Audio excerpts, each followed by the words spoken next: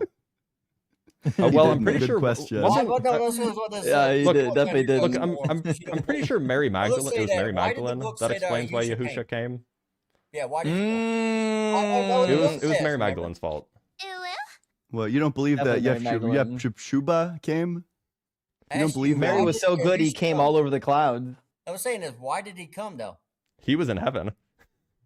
What I'm saying, why did he come down to the 7 earth? minutes at least. By the scriptures, why did he come down to the earth if you read it so badly? Well, again, we don't believe the scriptures are true. I was saying I don't care if you don't believe it's true or not. Why did Wait, how about you just go ahead and prove that it's true? I was saying is, why did he come? If you're going to argue, we don't actually care if he came or not. We want to know whether or not the God of the Bible is real. Why did he? What was his purpose of coming? I'm willing to bet money. I'm willing to bet money that this caller can't even name the first 5 books of the Bible. Man. No, I bet he probably could. You think? Yeah, Brian? what I'm saying is that you're still trying to avoid the question. Brian, can you name the first 5 books of the Bible? I was wrong. He Ask me a can't. question. Answer. He can't do it. The destruction zone. You came out on that podcast the other day bragging about how you read so many. I just want to be clear. You can or you can't even answer name the first 5 books of the Bible. Answer the question. You can or you can't. Why do I need to read that to you? You're not answering the question. So you can't do it then. Actually, you haven't answered a single question all day. I'm not sure why you think we have the responsibility of answering all of your questions when you refuse to answer any of our questions. Actually, I did. You would have learned this if you had taken a communications class. Can you name the first 5 books of the Bible? Somebody. Can you name the first 5 books of the Bible? In other words, He'll never do it. He'll never be able to do it. He'll never be able to do it. He'll never be able to do it. Audience. We're gonna need you to actually name the first 5 books of the Bible before I answer even a single question. You're lying to the I won't audience. answer a single question until you tell me Hebrew, the first 5 books of the Bible. We're still waiting. You still haven't told me my answer first, and I Still waiting. Still waiting. Well, until you answer the question, you ain't getting no question to answer, Chief. Well, it sounds like you're not going to get an answer either then. Well, wait, we already answered it. Wait, to be clear, we've already answered your question. He didn't. Yeah, that is the answer is true. that he didn't. Sorry. Yeah. Sorry. Yeah, the answer is he didn't in real life. You said read the book. You said you read the book. You go by your words. Oh, I've read the book. We're waiting for you to demonstrate that you've even opened the. We're waiting for you to demonstrate that you've even opened the book. You haven't even opened the book. You can't even name the first 5 books of the Bible. You don't even know. This dude is so You don't even mad. know what's in it, much less have read it. Like I said, Brian, you're like having a He's really meltdown. mad. Like seriously, I calm know. down. Don't even answer the question, Chief. He's Like so the upset. nuclear rod is getting the to like zone a has not critical read the Bible. temperature, and the whole plant's about to come down. So the zone has not read the Bible at all. Yeah, seriously. Did you Holy say shit. proto Yes, zone?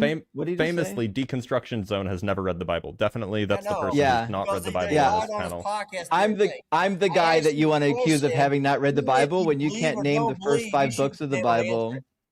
It's crazy. If you read the It's a scriptures, really easy question. if I you don't know read why you this, can't It's a really answer easy it. question. It's a question of his own. If you read scriptures, you say you did so clearly. We're Even still if waiting, you Brian, believe for or you to don't answer believe, the question. hey, I already fellas. told you Brian, we're have not you read answering any scripture? more of don't yours. believe, you should Fellas, still be able to fellas, answer We're not fellas, answering a shut up. single one of your questions until Fellas. you name the first Maybe- 5 books of the Bible. because in other words, this Fellas, is all Brian, being this a includes control you. freak. You're a fella too. Fellas, Brian was actually answered one of my questions, so I'll ask Brian, what are the first 5 books of the Bible? What does that have to do with my question, though? He's not He'll going to never answer. answer.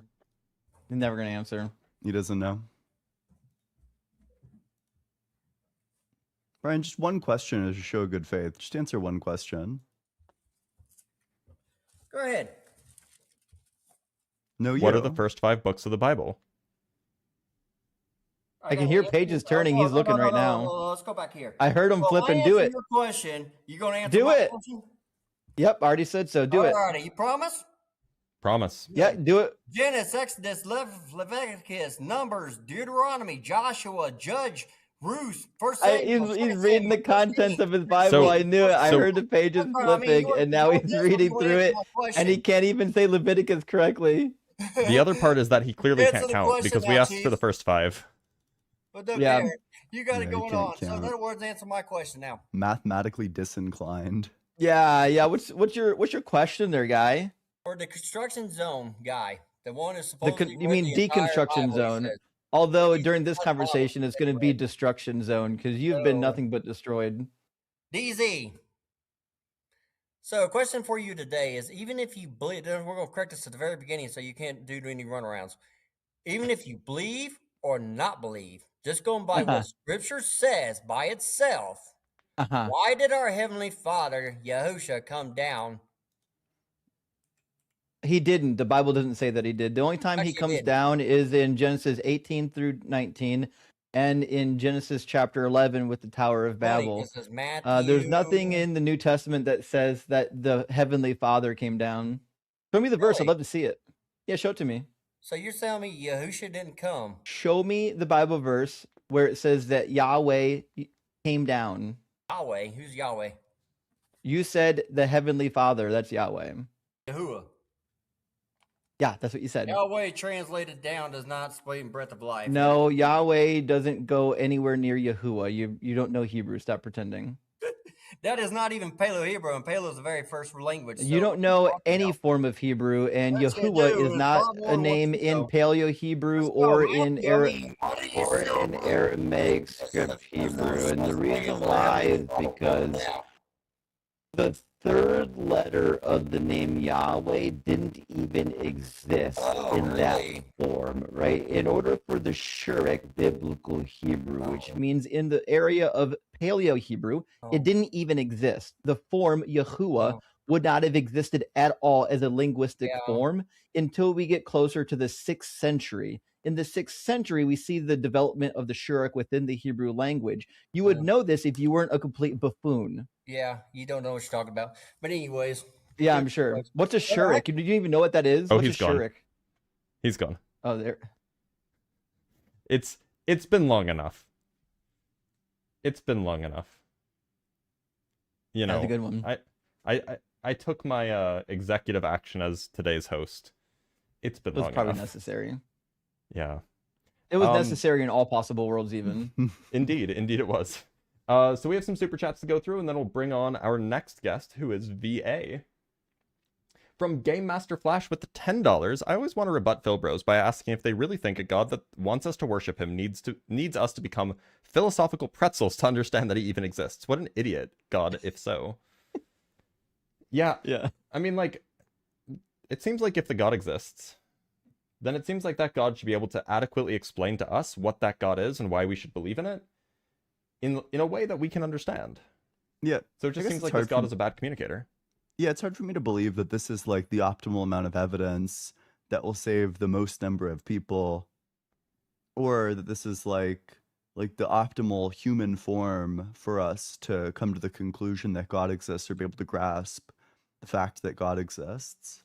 Like, it just seems like there's like a lot more like a lot of things that you'd be doing differently. From Catholic Thinker, always good to see you with the $2. Guest shows the need to translate Thomas. I try. Well, that was with regard to the Thomist fella. Well, good luck, I guess. Good luck translating Thomas. From Thistle Honeybee with the $5. New rule, if we must endure Philbro nonsense, Blitz has to take his hair down. Well, the rule is generally, if we get to 100k likes on the TikTok live stream, then I'll take the hair down. But until then, sorry. And from Ekipo with the €6, contingent necessity of universal Kantian universals. Can I eat that shrimp or what? I guess you can. You can have the shrimp. From Mr. Kiki with the $5, Ian, can you fill me in and show why explain God into existence isn't just shut down by I don't care, bro? Those are two different questions. I guess I'm not really sure. I don't even know what this is asking. I don't know. Wait, what is it asking? I don't know either. Unclear. Uncertain. Unclear. Apologies. From Julius Mack with the $10, Justin, I was in a multiplayer Civil War game, War of Rights, and commented in chat that God is a rock named Doug, and found another DZ fan in the wild. Doug and Sharon rained their love upon us. That's crazy. What a delight. I love it. Thank you for that. The faith is spreading faster than Christianity is dying. Indeed. From Mika Makapo with the £5, in Romans 11, what he's kent the mind o' the Lord. Who has ever known the Lord's mind? Philbros, they know his mind, his essence, and everything. Well, I guess that's the right answer. I mean, Thomas want to say the opposite. They want to say that we can only speak analogically about him. Well, we actually Thomists can no, but there. I don't know. One thing I'm like vaguely reading up on that. I don't know. It's like it's way in my periphery. But one thing that I might read up on at some point is like critiques of like analogical descriptions as being like a thing that could possibly produce knowledge. Yeah, I think that it's probably impossible to do so, but that's a separate conversation.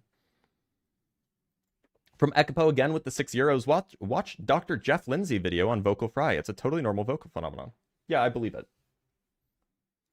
From Josiah with the $5, what's an unpopular niche show you all enjoy? Cool, thanks. Justin doesn't enjoy anything, so Justin won't have an answer.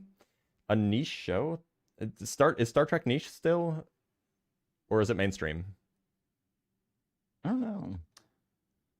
There's this one show, it got canceled because Scavenger's Reign was really good. I don't know why the fuck it got canceled. Oh, okay, apparently it's not niche. Apparently it was wildly popular, but it got canceled for no reason. Okay, that's fair. It was a good show. From Birdkeeper Mikey with the $5, this guy's fodder is why he believes this stuff, and now he's a voter crazy times. LOL. Praise science. Indeed, hail upon the science. The scientism is the best. From Bacon and Bush with the $5, how do you know X? You can't explain every damn thing. Okay, thanks. All right, we do have some guests queued up. We have a lot of super chats, but we will get through them eventually. We did promise that VA would come up next. So, VA, how's it going? What's up? Not a whole lot, hello, VA. hello? So, welcome. It looks like you are in a very gloomy place. VA, do you believe in God? My faith journey is a difficult one. But yes, I'd say I believe in God. You know.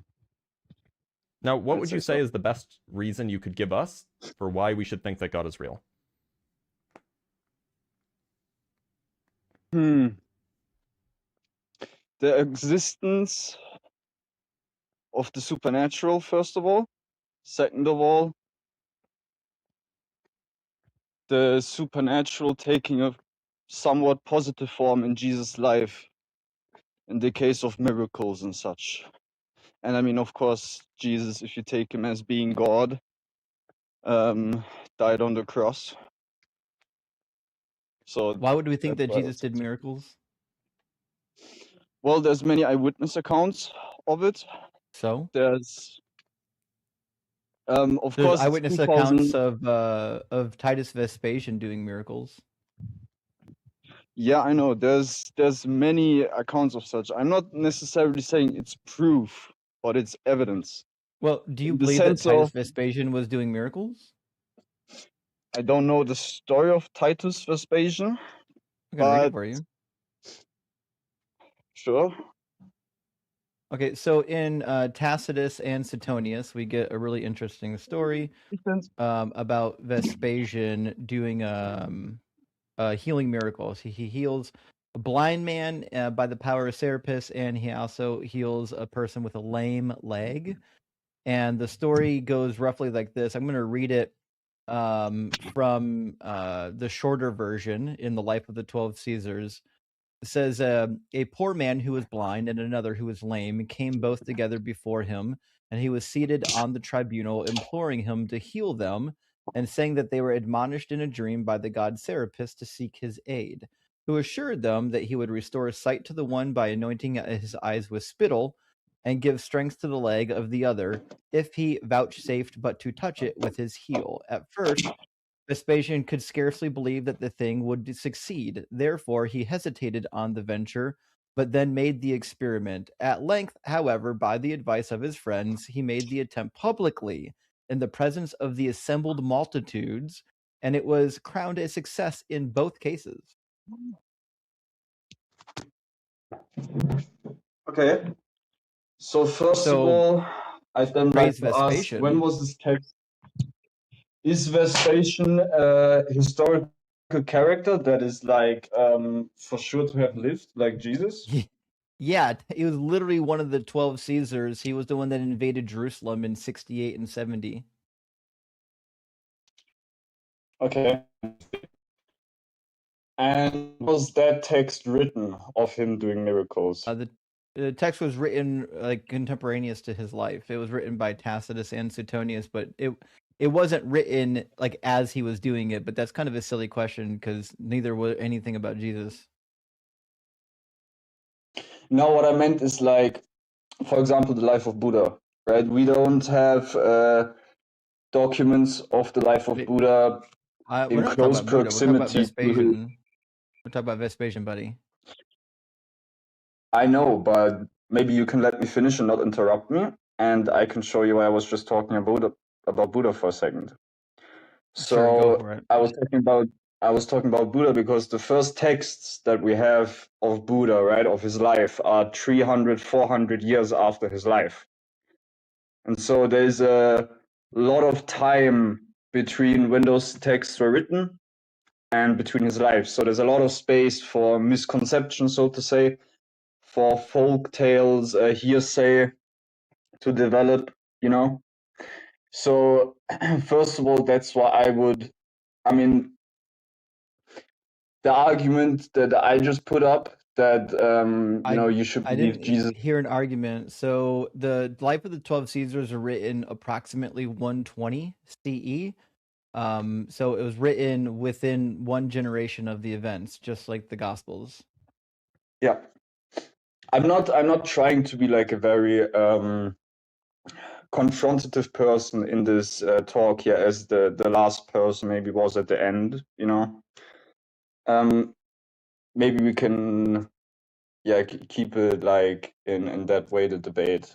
Just say, but what I meant is like, yeah, I mean, the argument I put up, you asked me why should I believe Jesus did miracles. I said there are eyewitness accounts of it.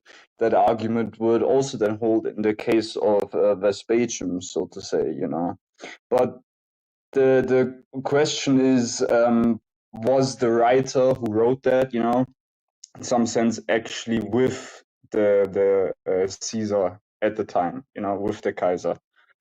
Well, it's not actually clear whether or not the author was physically there, but it's also certainly clear that the authors of the Gospels weren't there either. Is that for sure? I think that is an undebated thing. I wouldn't don't say think it's debatable. By what would you say it's not debatable? Because even if Mark wrote Mark, which is the earliest gospel, Mark is just the cousin of Barnabas, according to Colossians chapter 4, and he was writing after Paul's ministry was already over, which means 70 something CE. which means Mark was not a disciple of anything and wasn't even alive when Jesus was alive, most likely. Maybe he was a baby. And what about Mark being the scribe for Peter? I think that is a traditional view now. There's literally no reason to believe that Mark wrote anything for Peter, other than one guy hundreds of years later saying that he thinks that's the case. Okay, it's interesting. Wasn't there Papias, I think his name was? We don't have a single surviving manuscript of Papias. We have a quote that's preserved by Eusebius way after he was already dead. Yeah, that's what I found in my research as well. So, you know, first of all, I think we can say that Jesus was a real life person, right? Sure. So I think that is one ground we can set, right? Sure. Sure.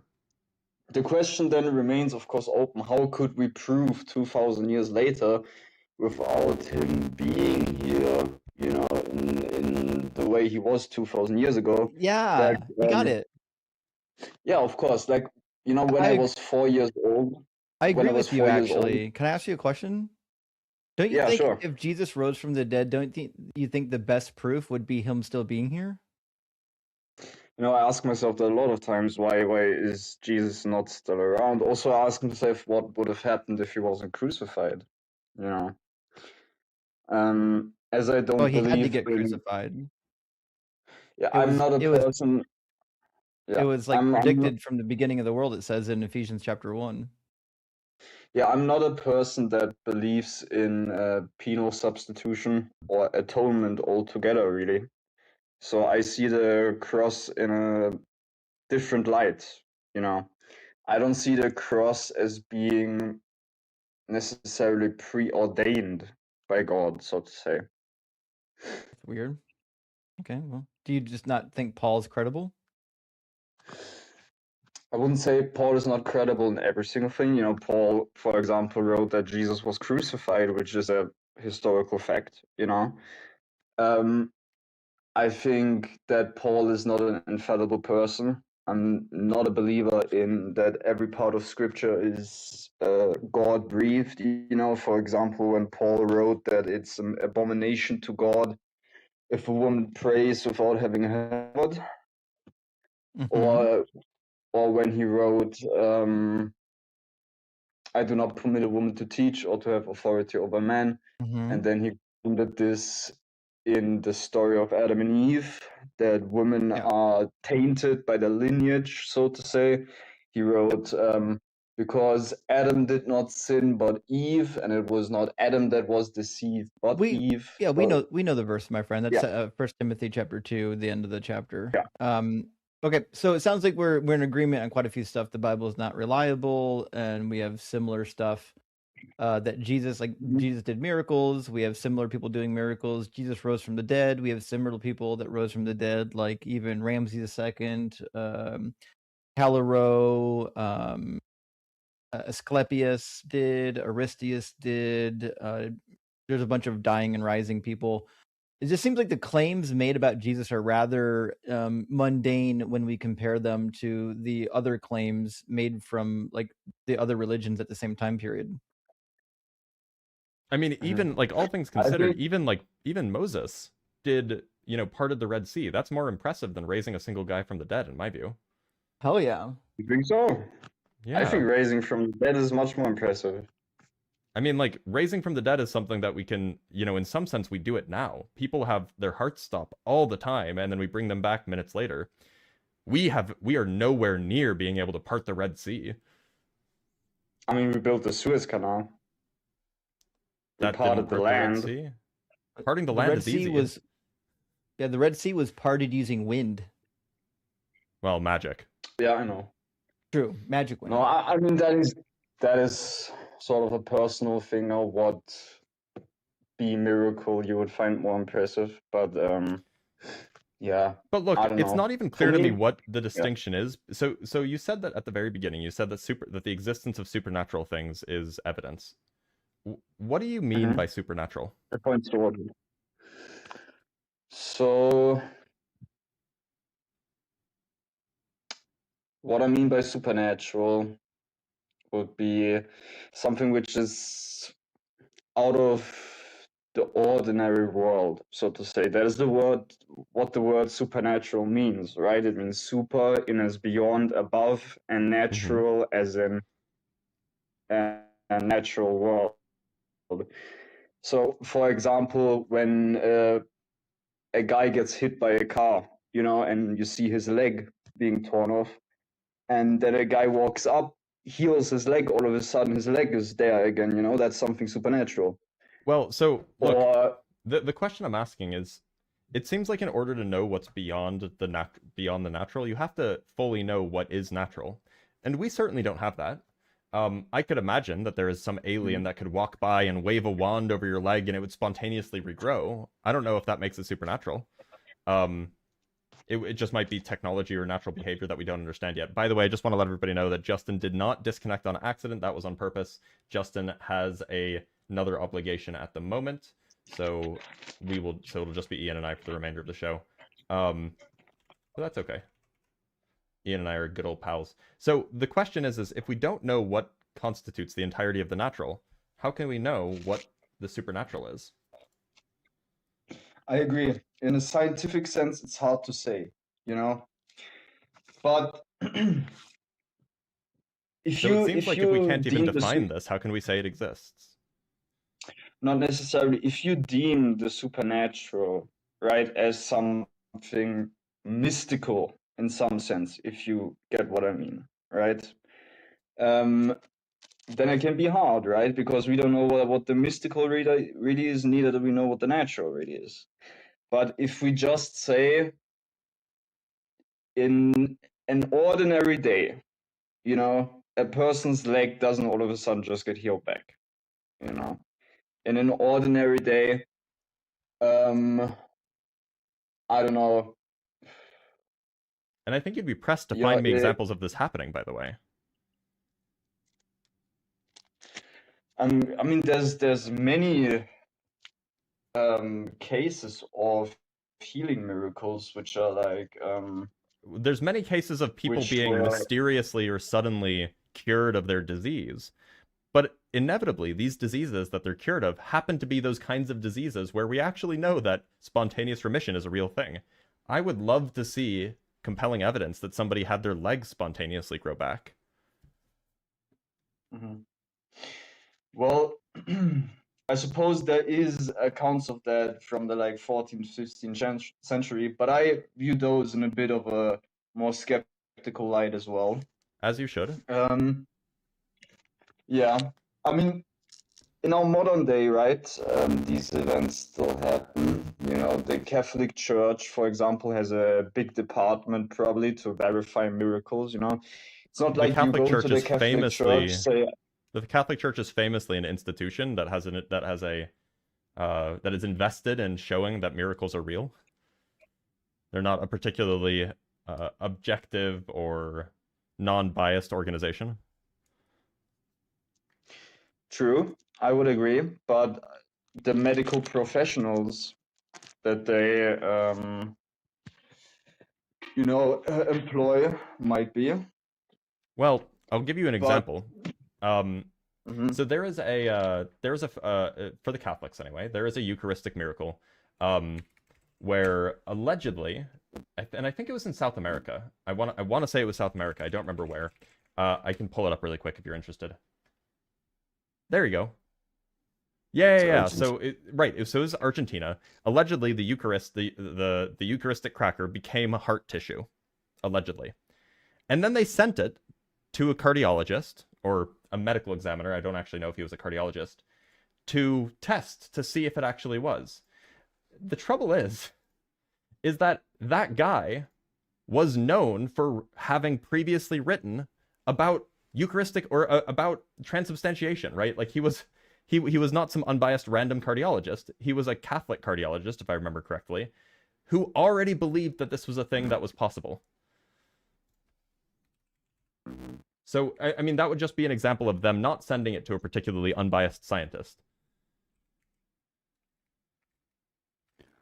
I feel like if I were the Catholic Church, I would want to send these like far and wide. Like I would want to say find,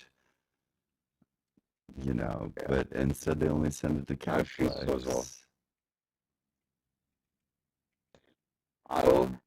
I didn't do a very in-depth investigation of it. I have heard that reports as well of the heart tissue, but I'd have to do more in-depth research on it, you know. But what I could maybe say is that just because a person is Catholic, you know. No, he wasn't just Catholic though. He also had a history, like in prior decades, he had written about this subject. This was something that he was invested in. So he wasn't just any. This is this was in 1996. That's the one I'm thinking of. He wasn't any old guy. Yeah. No, what I mean is, like, just because a person is a Catholic or become Eucharistic miracles, it doesn't necessarily mean all his findings are. No, but it does show that he's not untrue, biased, you know? or that he is biased, rather. I don't know. Yeah. That is research, right? Like, if you use rigorous scientific methods, which are replicable by other, even secular scientists who use. It's not clear. He didn't describe his methods at all. He just wrote a short report. Okay. That I would say that's not a good scientific study then, quite honestly. On the new field of science about the supernatural. I think that you're gonna have a hard time doing that. I have not studied, you know, at a Well, I say that because science is the investigation of the natural world, right? And so, kind of, you can't, by definition, study the supernatural world scientifically. Not necessarily like the naturally, right? Like miracles or like parting the sea, all these things.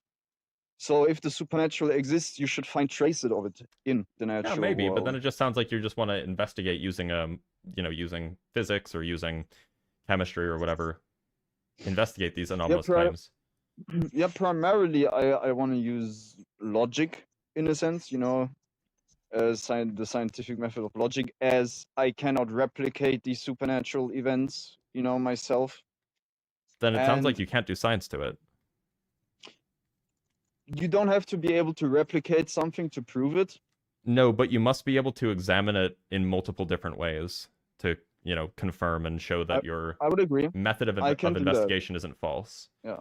It's kind of like the crux of science is like, I don't know, like systematizing these things and making them like repeatable. The entire nature of supernatural things is that they're not that. Science is not necessarily that it's repeatable, right? Like, for example, the life of Alexander the Great. Like, that would be history, not science.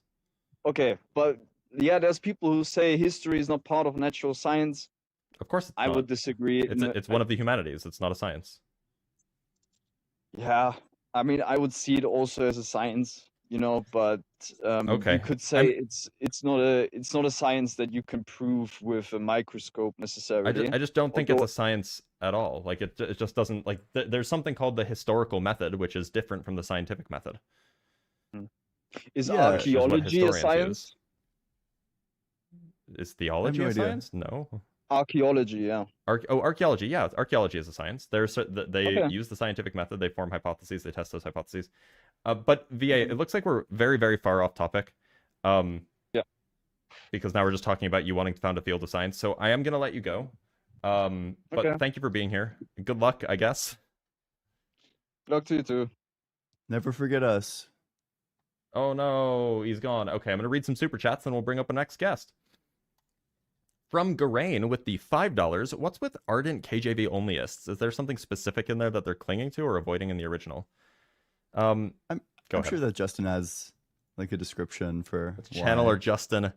It's because it's what the evangelicals used.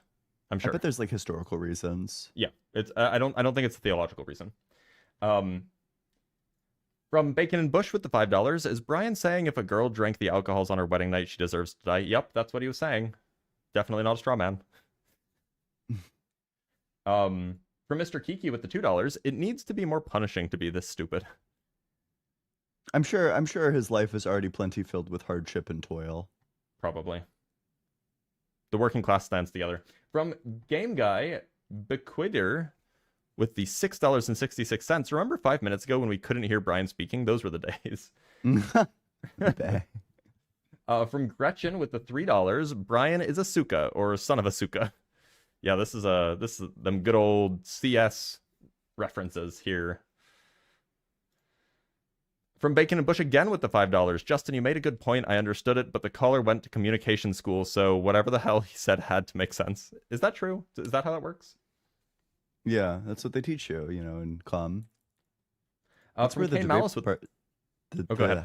That's where they did the debate program. That's where it's housed usually, is the comm school. I didn't take any comm classes.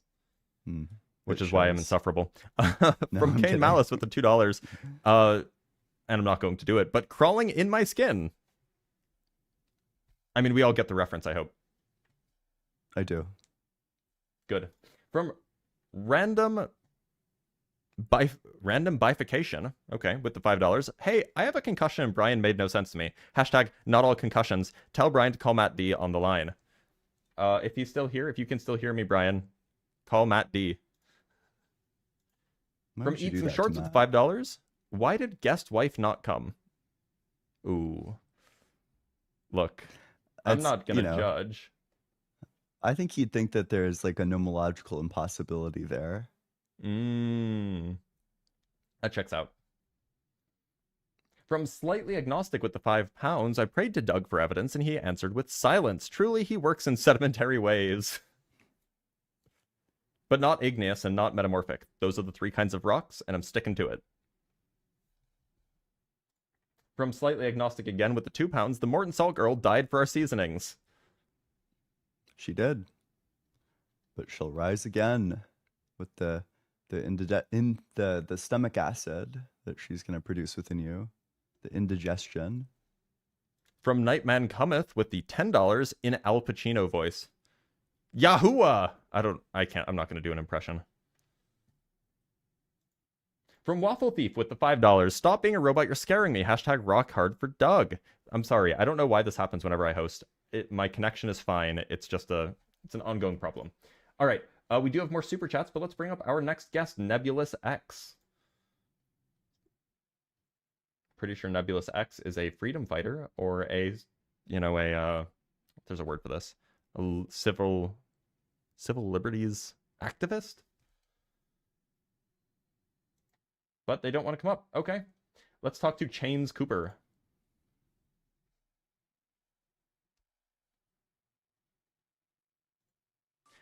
Chains Cooper, how's it going? Hey, how you doing? Doing all right, Chains. Chains, do you believe in God? Yes. And which one would that be? Are you Shinto by chance? Yeah, I mean, this is all my personal opinion. I believe in a spirit world, like an afterlife. So a concept of goodness and evil. Okay, but do you Manichaeanism. believe in a God?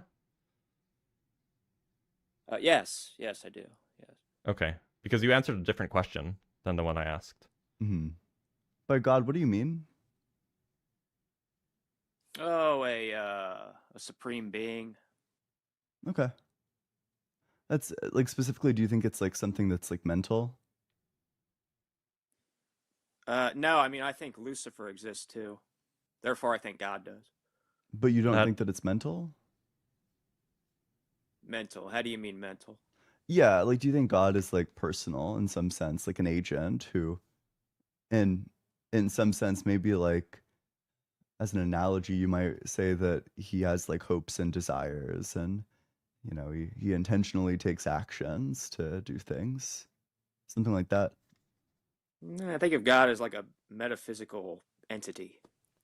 in another Well, I agree dimension. God would be a metaphysical entity. I'm asking if you think that he's personal. Personal. Because otherwise what you might run into, you might just be expressing here that you believe that there is like a metaphysical foundation, and then that view is like extremely compatible with atheism. You could be an atheist and hold to like some sort of like metaphysical foundation. Well, I mean, I guess I could maybe it would be helpful to tell you how I came to believe these things. I mean, like Albert Pike was a high level. He wrote Morals and Dogma. Are you familiar with that? Morals and what? Dogma. Yeah, he was a Confederate general, a high level Freemason, and he a Luciferian. And he said that he referred to Lucifer as the bearer of light. He also said there was going to be a third world war between the Zionists and the anti-Zionists. That would be kind of strange since he's from the 1800s. Yeah, well, actually, the Zionist project started in the mid 1890s. Sure, but that would be like right at the end of his life, so that would be a bit surprising, but sure. Well, I mean, this is... Why didn't you answer the question about whether or not God has this metaphysical entity has some kind of mental states? Sounded like you really didn't want to answer that. Like thinking? Is that what you mean? Perhaps not thinking in the sense that we do, but maybe by analogy has a will. Yeah. I believe it's more of a the founding fathers, like Jefferson and John Locke, they thought of God as more of a like deism, where God wasn't really in deism involved. The God has a will. Yeah. The way I always thought of deism was more like God is like a watchmaker that doesn't intervene. Yes, watchmakers have wills. Yeah. But more as an observer rather than a participant. Observers have wills. Okay, but you do think well. God is like mental states, like observation. Yeah, sure. I mean, that's okay. That's totally fine then. Yeah. What makes you think God exists? Well, it's like I was trying to explain to you that Albert Pike was one person that Luciferians convinced me. Albert Pike is one, and I would talk to you about Michael Aquino too. Wait, sorry. Okay. Just like saying the names of people isn't really evidence. Well, I'll tell you what they do. How do we get from, Albert Pike to therefore God exists? Well, because well, let me ask you, if Lucifer is real, do you think God would be real?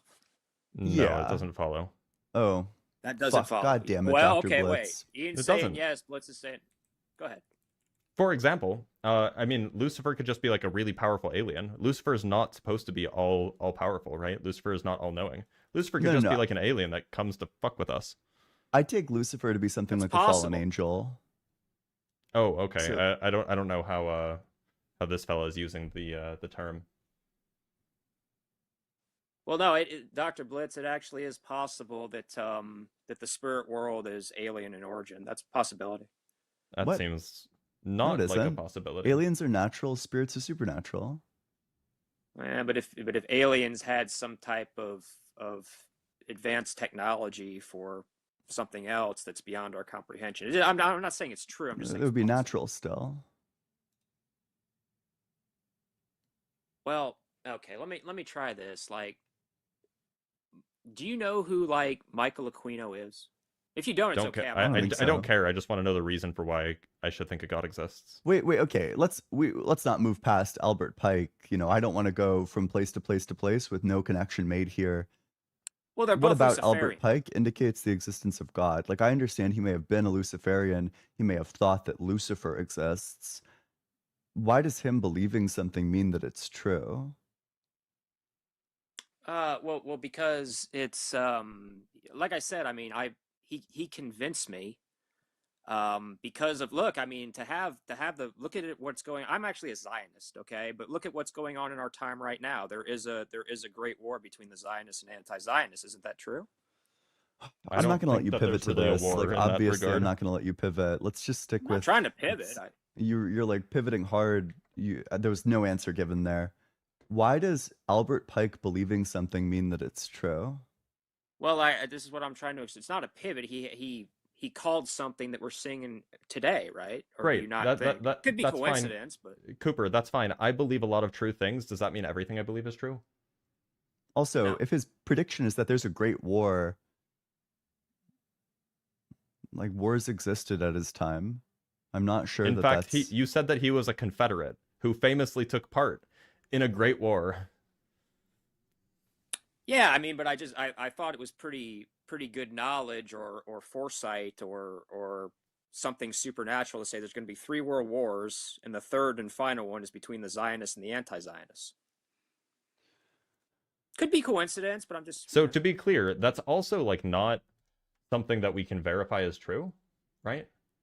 The point is that suppose there is a world war that's sparked over Israel-Palestine, you know, the destruction that's happening in Palestine right now. Suppose that sparks a world war. It then doesn't follow that there are only 3 world wars. You would have to then look at the entire future of humanity to verify that there are no further world wars. Okay, yeah, no, I don't. I just he said the third one. I don't know if it was the third and final, but I mean, third. you said that he said that there would be 3 world wars. So that makes it sound like there won't be 4 world wars. But anyway, how does this get us to God? Because Nostradamus also made a lot of correct predictions, and he thought that like the world was going to end in 2012 or something, and it didn't. Well, why don't Dr. Blitz? I mean, if Lucifer, if we assume it to be true that, and I'm not saying it is, but if Lucifer, I think it is, but if Lucifer is real, then God necessarily wouldn't be. Is that what you think? It does. Wait, I'm sorry. No. Gosh, sorry to hit the tape and press the rewind. I did a quick search. I think probably the critical question is what's the evidence that he even claimed this? Because You're talking about Pike? when I do like precursory searches, everything I'm looking at indicates that this is like a fabrication. So I guess I'll just ask you for the source. Oh, well, it was Morals and Dogma. It's where he talked about Lucifer as the light bearer. Morals and Dogma. Well, wait a minute. PDF? Hold on. Isn't the claim that there's like there's going to be like 3 world wars or something? Yeah. That's the claim that needs to be that's verified, that's something yeah? else he said. Okay, wait. Well, So here, I have the I'll- PDF from Morals and Dogma. So if I type in like Zionism, I'm gonna find like some sort of mention of No, I Zionism. mean, I know he praised Lucifer as the light bearer in that book. I don't know. Okay, if what I'm asking you, where war does he quote. predict that there are going to be 3 world wars, with the third one being between the Zionists and the anti-Zionists? I'll find it. I'm not sure if it was in Morals and Dogma, but I can look it up for you if you want. It's not in Morals and Dogma. I'm looking at it. Okay, let me see There's if no I can mention. find where he... I'll see if I Yeah. can find where he said. So I'm not it even looks sure like if the he origins of this says- conspiracy theory are based on a letter allegedly written in 1871 to an Italian revolutionary Giuseppe Mazzini. I guess that's the origin, but it's not clear that like this was actually written by Albert Pike. It's not like I don't think that we have any reason to think that this is actually a real thing. Oh, so you think it's all just fabricated? It's definitely is looking like that. Okay. Albert Pike letter to Mazzini. Yeah, so what's the source that he actually wrote that letter? Oh, you think it's fake? Well, that's what I it mean, seems to be. Yeah.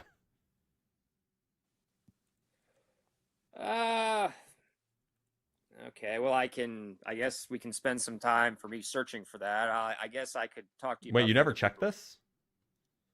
Oh no, well, no. I mean, I just that was my understanding of it always that he did. I mean, he did write. Why Morals didn't and you Dogma. check it?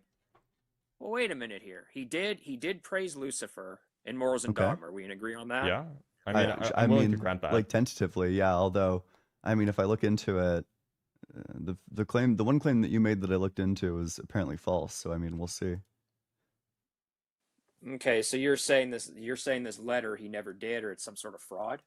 Yeah, it seems to be. It seems like there's no evidence that he wrote this letter, basically. Let's see here.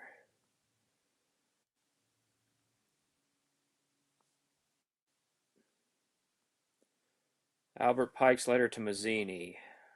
Well, I mean, if you're saying this is fake, I mean, I guess I could spend however long trying to find it, or I could tell you one of the other people who convinced me, but Yeah, so apparently, and even though there are no texts of this letter, there's just talk about the letter. As far as I can find, I can't actually find the text of the letter anywhere. I just see summaries of the text of the letter, but apparently in the summaries of the text of the letter, despite not having access to the letter, the text of the letter is supposed to have contained words like fascists or Nazism, but those words didn't exist in 1871. Nazism didn't exist until the 30s. Yeah, and so how would fascism it's an didn't exist acronym till Giovanni right? Gentile, who I think is also from the 1900s. Yeah, I mean it's I think that do you spend a lot of time on Facebook there? I'm online a lot, not specifically Facebook, but I have a Facebook account, but because it seems like these I'm just doing some digging and it looks like that the conspiracy theory originates on Facebook. Which, you know, not a particularly reputable source in my view. So Albert Pike So because Albert Pike's predictions of the future have now completely fallen by the wayside, do you think that God is not real now? No, I still think God is real, and I can talk to you about. Then why did you bring up Albert Pike if your belief in God existing does not rise or fall on Albert Pike's predictions? Well, he was one of several. That's what I was trying to explain to you. Now, okay, what's the most solid one? Aquino. Okay. Michael what about Aquino? And to be clear, you've looked at the primary texts for this author? Aquino? Yes. Yes. Yeah, he's written several books, one of which was Mind War. And he did another one in 1975, something like And a Fourth Night Coming. Now, who this guy is, he was a high-level military intelligence officer. He was an expert in psychological and asymmetrical warfare. Right, and he was actually buddies with Anton LaVey in the late 60s. But in 1970, what does this have to do with God? Well, in 1975, he formed the Temple of Set, and Set is the Egyptian term for Satan. So he's a Luciferian essentially. Okay, but why? What do his beliefs have to do with the existence of God?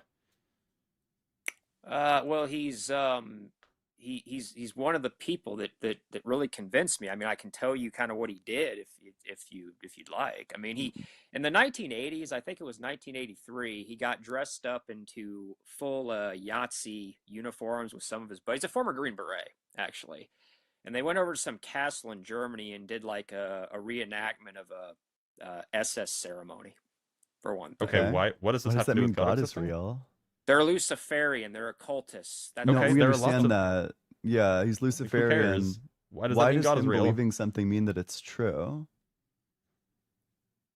Well, because if I mean, how are we convinced of anything? I would imagine Dr. Blitz is convinced. Okay, I would imagine that Dr. Blitz is convinced. Now, you might not like the evidence, or you might think the evidence is wrong. There isn't any. Why should I think just because somebody believes something doesn't mean that thing is true? That's trivial. Otherwise, it would be the case that because, for example, Dr. Blitz believes that God isn't real, then God isn't real. Well, look, I don't know how to if I'm just giving you examples, but this guy is not crazy, okay? He's also not alive. He's dead. That's right, in 2019, I think, actually. But just to be clear, going to Wewelsburg Castle and then doing a satanic ritual. Wewelsburg Castle, by the way, was used by the SS and Heinrich Himmler. Doing a satanic ritual there sounds like a guy who's crazy. Do you think that the military would have a person who is crazy in such a high-level position? Yeah. Often. You do. Okay. Yeah. Look, he's what with this. Have you read the fucking American Sniper shit? That dude is off his also fucking Pete rocker. Hegseth is currently the head of the U.S. military, or rather second in command in some sense. And Pete Hegseth is definitely a crazy fella. Well, like Winston Churchill, he used to drink like a quart of vodka a day. Yeah, we And shouldn't have probably alcoholics leading bipolar our too. militaries, huh? I agree, Well, Pete Hegseth. well, look, I don't know if when I'm talking about asymmetrical warfare, I'm talking about EMF or electromagnetic frequency. It has to do with mind It's not control. what EMF stands for, but okay. It's one of the definitions of it. It's electromotive force. Well, it's that too, but it's also electromagnetic frequency. Also, that's not what asymmetric warfare is. You know anything about the MK Ultra projects? Pivot. Why should we believe God exists? So what we were talking about is Michael Aquino. Why does Michael Aquino believing something mean that it's true? Why would I think that? So I have the first step. Michael Aquino believes in Satan and he worships Satan.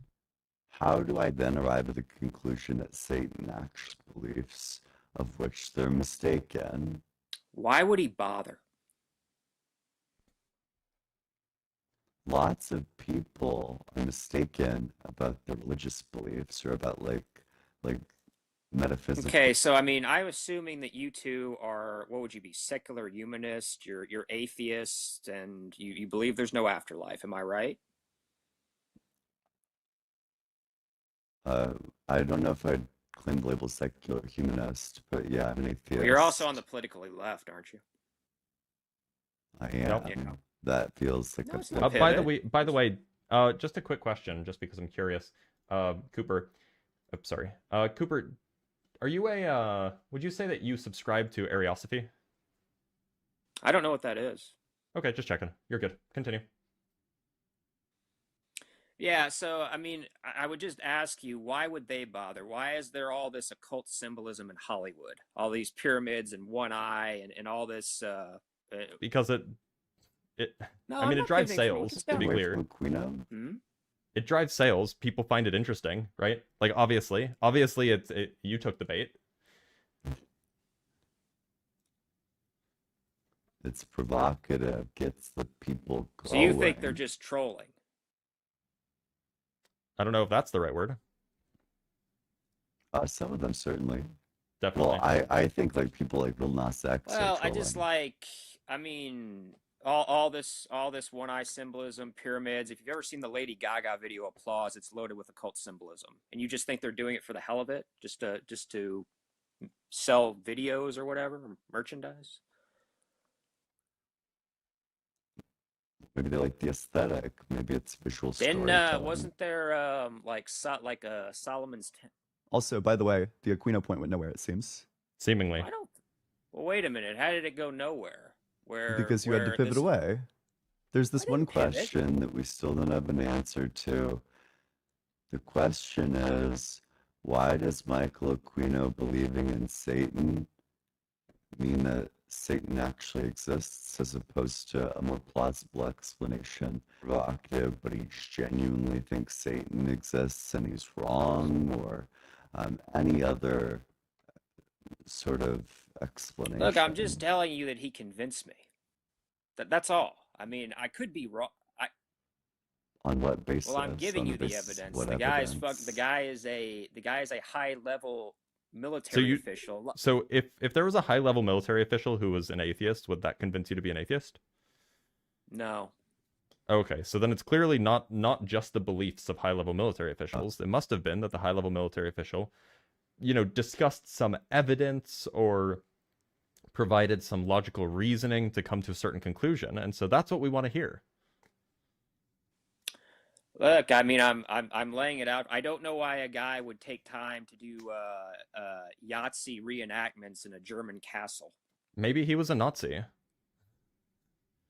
Because he's wrong. True. Or he could just be wrong about his metaphysical beliefs. Also, what about all of the people in the military high-level military officials who spend time at secular humanist societies? Why would they spend all that time there if it's all fake? Yeah, Blitz, you give a real strong, West Coast vibe. Are you from California? No. No? Not West Coast? No. California is not the only place on the West Coast, for what it's worth. No, I know. The country is rather large. Anyway, do you want to answer my question? Sure. Why would... So you have all of these high-level military officials going to secular humanist meetings.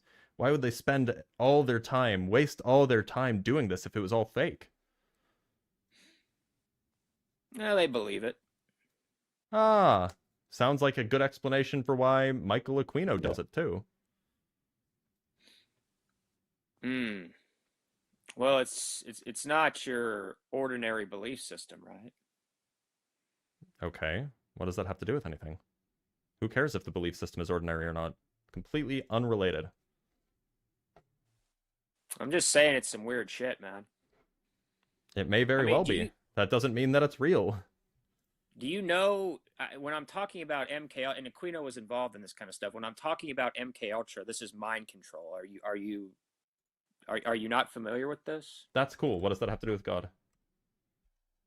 Well, I would say some pretty evil things were done during MK Ultra. If you know anything about cool. it. What does that have to do with God? Well, God would be evil would be the antithesis of God.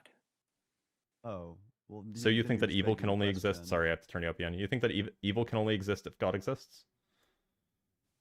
Yeah, that's right. Why? What's the argument? Otherwise, well, see, here's why. Here's why. Okay, here's why. If you're right, which you might be, like I said, I mean, I could be wrong, but if you're right, then there's really no moral foundation for anything. Everything would be. Oh, well, wait a minute. You just stepped into an Ian-sized hole, by the way. Yeah. If there is no, basically, if you're right, if there's no creator, if there's no afterlife, then everything is moral relativism. So anything that is right or wrong is just, well, it's just based on what we make up, isn't it? Why does that follow? Well, how does it not follow? Okay, sure. So to be clear, I'll explain it to you, but can you at least recognize that you have no basis to actually make the claim that you just made? That what? That atheism necessitates something like moral relativism. Of course it does. And this is what Nietzsche talked about. What's the argument for that? Well, this is what Nietzsche talked about 150 years ago. Who cares? I don't care. Why is it true? Well, with the loss of Christianity, something fills the void, Ian. And you want to know what it's done for you on the left? It's being woke in queer theory. That's your religion. Are you familiar with Kant and the categorical imperative? Yes, act only on those maxims that are universal and willable. Yes, I am. Okay. Yeah. I mean, Kant comes forth in, I think, the 1700s or like the 1800s and describes a method by which you can arrive at objective moral facts by arriving at the actions that every single person is bound to act within on pain of being irrational. So the foundation for morals is not God. God gives no reasons for action. It's all subjective if God exists. It's only if God doesn't exist that we can have objective moral facts through something like a categorical imperative. But again, you're just making it up, aren't you? Nope. Okay, so I is can it give you an wrong? example. Is it? Well, just Yeah, go answer for it. just this question real quick. What? Go ahead. Yeah, no, go for it. You ask your question. Just real quick. Like, for example, in Iraq, they marry 9-year-olds. Is that morally wrong? It is morally wrong. It is yeah. morally wrong. Yep. Okay. Well, what makes it morally wrong? Yeah. It's not just their culture. Yeah, that's going to be morally wrong in virtue of the fact that you're treating an agent in a specific way, a way that is long-term quite damaging without any consent on their part or without properly valuing their ends. Okay, so look, I actually agree with you that it is morally wrong, but this comes from me having a belief in an afterlife. But you're just saying it's morally, so it's not culture dependent. So there's things cultures that people can do in culture that are still wrong, even though it's part of their culture. Correct. Okay, but aren't you just coming to that conclusion based on your Western worldview? Nope, I'm arriving at that via laws of logic.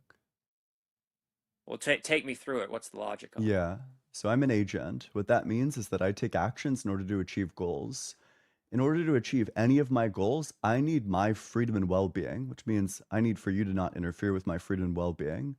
So I'm essentially claiming a right to the freedom and well-being to do all of the actions that I wish to pursue, based on the fact that I'm an agent. But if me being an agent means that I have a right to freedom and well-being, then that means that all agents must likewise have a prima facie right to freedom and well-being. So everyone has a right to freedom and well-being. That's a good starting place for why it would be wrong to have sex with a 9-year-old. You're violating their autonomy by disregarding their consent, and you're causing like long-term harms to them.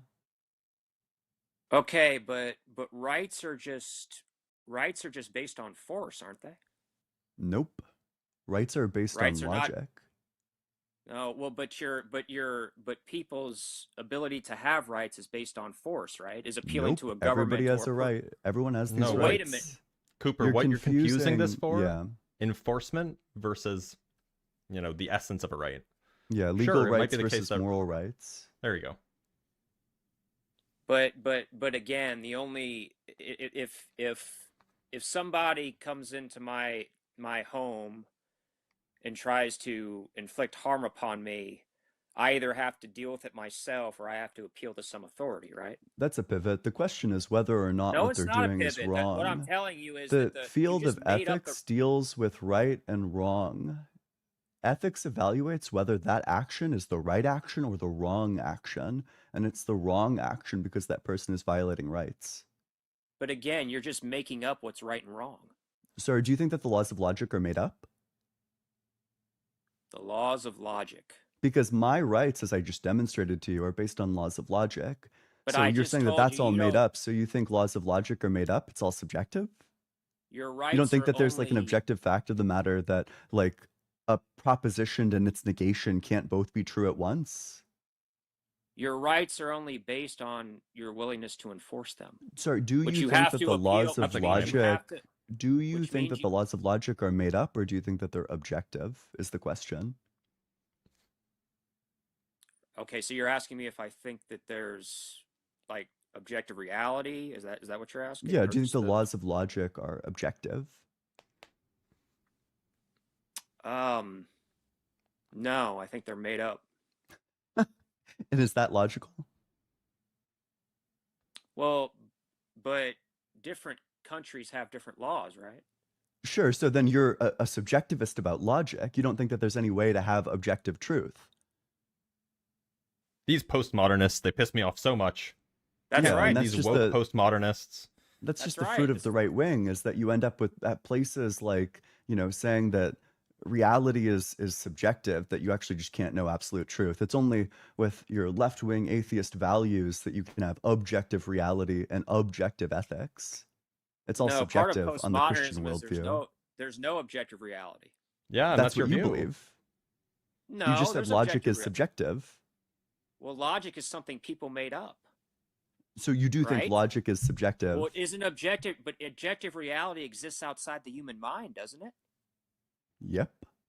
Okay, so logic Specifically, is made up by it people, exists isn't it? outside So of that's the stances Ian, of humans. Ian, this is mind dependent, isn't it? Nope. I think Logic that laws is of not logic are mind-dependent. objective. The laws of logic are not mind dependent. That's what you're telling me. Correct. They're mind independent. They're objective, yes. That's why when a mind tries to deny them, it's unable to. If I were to say that the law of non-contradiction is not the case, I would need to be presupposing the law of non-contradiction by presupposing the distinction between what is and what is not. The laws of logic are inescapable. They're objective. But again, if we just make up our rights, don't we? Nope. They follow He's by not laws of tracking. logic. Like you make up your ethics on the Christian worldview because it's all subjective, right? You either subjectively, or I'm sorry, I don't know if you said you're Christian. I suppose you're Christian, but No. either. So you don't think that Lucifer corresponds to like the Christian God? No, I told you. I'm an ally of Christianity, but I'm not a Christian. Would you say that? Would you just so just to make sure? Would you be willing to say that Jesus is not the Messiah? Yes, Okay, can you say it? Jesus is not the Messiah. Okay. Where do you get your ethical teachings from then? I told you I believe in a spirit world, and I have to answer to myself for myself in that spirit world at some So point. it is all subjective. So it's just you do what the vibes feel like. No, Ian, we're in agreement that that marrying 9-year-olds is wrong, aren't we? But We how are, do but you right? where are you? ground that in your worldview? Because the laws, the rights come from a creator. It's not something we just make up. And how do you know that you have a right to these things? How And do you if know you what you do have a make right them up, you to? have to appeal to force How for do your you rights to know be what you have a exercised. right to? I told you, I don't.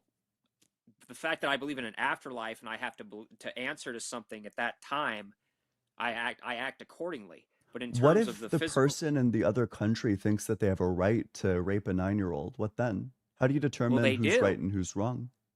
Well, They they do. do. So in your view, it is ethical. No. They think they We're have that talking right. about moral And rights. in So that you think, country, it is morally wrong. Let me be very clear. Okay, this is but one of on the your reasons. worldview, why is that morally wrong? How do you ground the wrongness of that? If logic is subjective, how could you possibly ground why that's wrong? Because I told you, because my rights come from a creator. And where do you find out what your rights are? Well, where do I find out what my rights are? I Yeah, told how do you you my find out what your rights are? well, in this What's your reality, moral epistemology?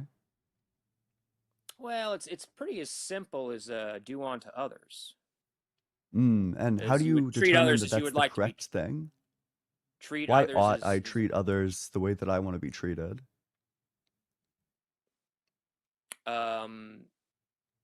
because it would be a proper way to get along in society. But again, this is So only preference. but this is only Pragmatism. but this is only enforced.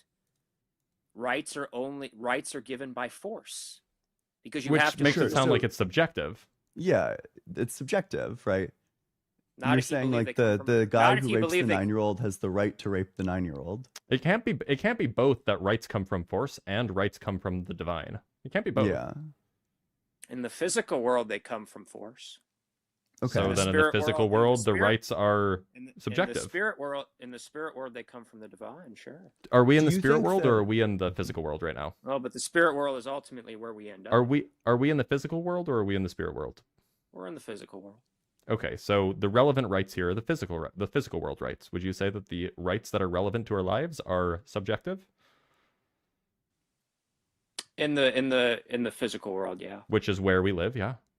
Right. Okay, so it sounds like that the way that you view rights is as subjective. Whereas, us leftist, communist atheists that love the gays and the theys, we have objective rights. No, I mean, just my point is, in Iraq, even though I think that's morally wrong to marry a 9-year-old, in their country, they're not doing anything wrong because it's legal. We're in agreement, right? Yeah, I'm saying that that's false, that in fact they are doing something wrong. We can give an account of the moral right that this 9-year-old has to not get raped, but you're saying that it's all subjective. No. I agree with you. It is morally wrong. Does the 9-year-old have a moral right to not get raped? But they don't think it is wrong. Is that a yes or a no? Repeat your question. I didn't. Does the 9-year-old have a moral right to not get raped? Yes. Okay. But And they how do you don't arrive have at that conclusion? But they don't have because that's wrong to do to a 9-year-old. Sure, so it's wrong because it's wrong, so it all bottoms out in circularity. But the point is, in Iraq, they don't think it's wrong. Okay, yeah, and I agree with that. When the dumb kid raises his hand and says 2 + 2 is 5, that's stupid and that person is wrong. Well, the reason I would imagine that they don't think it's wrong is because Muhammad. It doesn't matter why. It doesn't matter why they think it's wrong or why they don't think it's wrong. We're asking you why you think it's wrong. I already told you why I think it's wrong. That's wrong to do to a child. You just said it again. That's not a reason. Yeah, we're asking what grounds that wrongness. Well, it would really psychologically damage the child. Okay, sure. Okay, so utility? And how do you arrive at the conclusion that psychologically damaging somebody is wrong? Physical and psychological damage would be wrong, yeah. So how we're do you arrive at the on conclusion that it's wrong? Because we're not in agreement, because our worldview can in fact establish objectively that it's wrong. But if logic is subjective as you're claiming it to be in your worldview, there's no objective basis on which to It just establish a said moral law. laws and rights are subjective because rights are based on laws. So in You keep on Iraq, flip-flopping. I'm not flip-flopping. We're talking about Just look. moral rights, not legal rights. This has been clarified to you already. But there are no but there are So you're a no subjectivist. That's fine. Well, look, I want to make sure we're talking about the same thing here. That we both agree that marrying a 9-year-old is wrong, right? Mm-hmm. Yep. Yep. But Our worldview can account for it. Yours can't, it seems. But in Iraq, they don't believe it is wrong. Yeah, So that's irrelevant for why you believe it's wrong. Yeah. So if it's okay, but you told me earlier that logic is part of, or is it morals or logic that is part of objective reality? I'd say both. Okay, but again, isn't objective reality something that exists outside the human mind? It's not mind dependent? Correct. Specifically at that set of human stances. Truths that are not dependent on whether or not you affirm or deny them. Well, if rights are something, according to you, that people just make up, they're not. I don't that's not that. That's not the view. You don't. We don't make them up. Correct. I've Did been you not explaining follow this to the you argument? for the past like 20 minutes. Well, you're just saying something is right or wrong based on your Logic. subjectivity, aren't you? No. Logic. Okay, so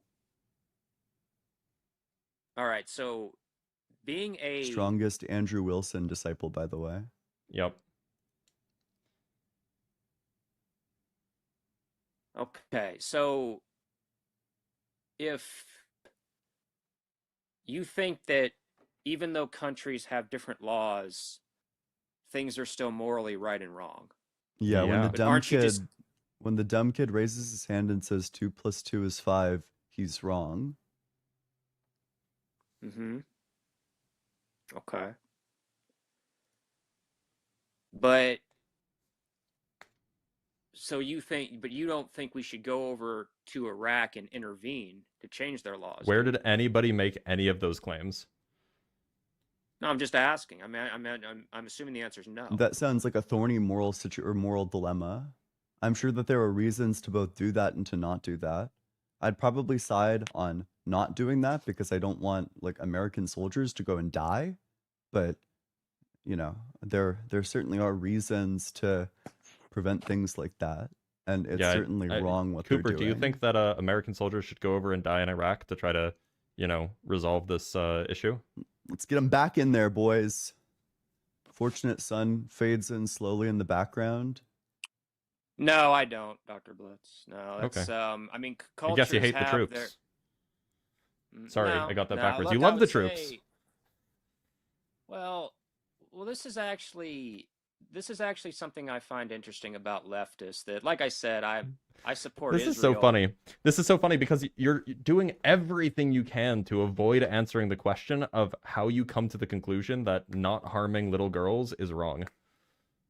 But I answered your question. It Okay, damages so the cycle.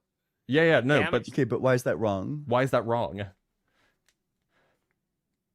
Why is it wrong to damage little girls? Yeah, on your view. I know why it's wrong on my view. Why is it wrong on your view?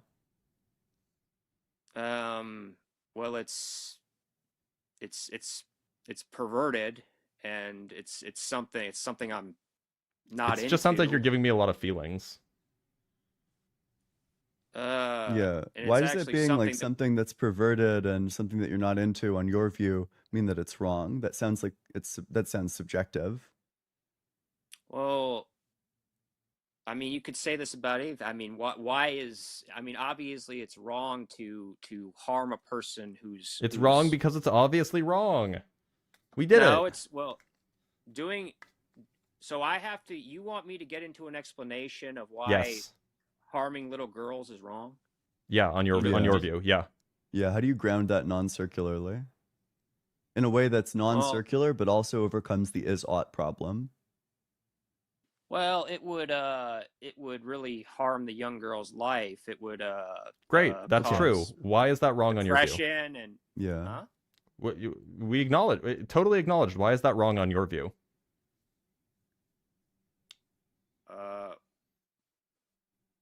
Why is it wrong to? Because Yep. it's sick. It's cruel. It's wicked. But why are those things wrong on your view? Well,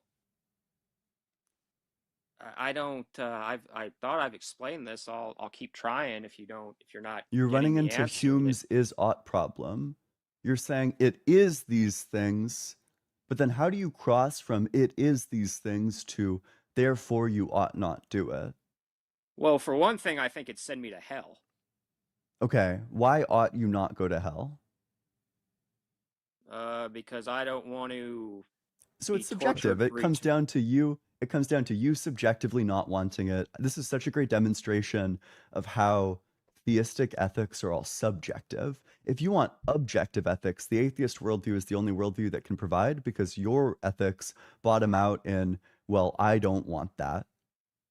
Well, wait. How about okay? So, a 25-year-old brother and sister Cool, having. cool new analogy. I didn't know that Andrew Wilson was here. Can you acknowledge what Ian just said? Look, I've explained this a number of times. I don't know I'm not why asking you're for not. I'm not asking for an explanation. We have now just bottomed out your view that you don't want to go to hell, and that's why these things are considered wrong, which is Well, I just said that's. merely a subjective I evaluation. said, Dr. Blitz, I said for one thing, I don't want to go to hell. Okay, so is there some other explanation? Something Yeah, something that's I don't not want to subjective? I don't want to be in a psychological hell of guilt. Okay, so that's subjective. I What don't you want want? to be in a physical prison either. Yep, it's more what you want. So it sounds like it's completely subjective. But if I was in Iraq, I wouldn't marry a 9-year-old girl either, even if it was legal, because it's Apparently wrong because not it's according it's to sick the not according to the subjective ethics that you've espoused. According to the it's subjective sick and- ethics that you've espoused, if you wanted it, then you would do it. Yeah, But it it's certainly sick seems and- like they want to do it. They do want to do it. Now, I don't know Yeah. if they want to do it because, well, maybe they don't know how bad it is. Maybe they're not enlightened enough to know how bad it is for the young girl. Maybe they don't care. I don't know. I would imagine they come to their worldview probably by the teachings of Islam and Muhammad, where he married like a 6-year-old or some shit, right? That's how they got there. Who knows? But it seems like you don't know. It seems like you don't know why it's wrong. Yeah. At least not I told you. objectively. Not Dr. objectively, Blitz, of course. I've given you several answers. Yeah, they're all subjective, of course. Yeah, it's just stuff that you Well, want. isn't everything if your I say ethics if your ethics bottom out in I want this thing, then it's subjective. That's why my ethics bottom out in there is a logical contradiction with not viewing people in this way, with not ascribing rights to other people. There is a logical contradiction. But again, they're you have to use force to have your rights. Nope. You don't. Ian, how many Rights hours of Andrew are- Wilson do you think that this guy's watched? I don't know, man. Too many. Gosh, I think the Force Doctrine is so much fun because it's like obvious nonsense gibberish. It's confusing, like descriptive versus normative, and it also conflates moral rights and like legal rights. So it also pivots away from the ethical discussion to like a pragmatic one. I do like Andrew Wilson. We disagree on We would have never guessed. Well, I disagree with it. You know, I think he's a real good guy. He was actually, I corresponded him with a little bit on X. He was nice enough to respond. We disagree on AB. I'm pro-choice. Based? Yeah, Andrew Wilson. Yeah, but Andrew Wilson is good guy. But I don't know if I'd go that far, but yeah, I would actually go in the opposite direction, but it's not I don't know why I have to. I don't know why I have to just. I'm repeating myself over and over again. Why marrying a 9-year-old is wrong. I don't know why I wasn't clear on it. Look, we understand your view. It just sounds like your view is you don't want to go to hell, you don't want to go to jail, you don't want to feel guilty. That's the end of the road for you. Well, I have no desire to do it either. correct. Yeah. It's Yeah, sick. so So there you go.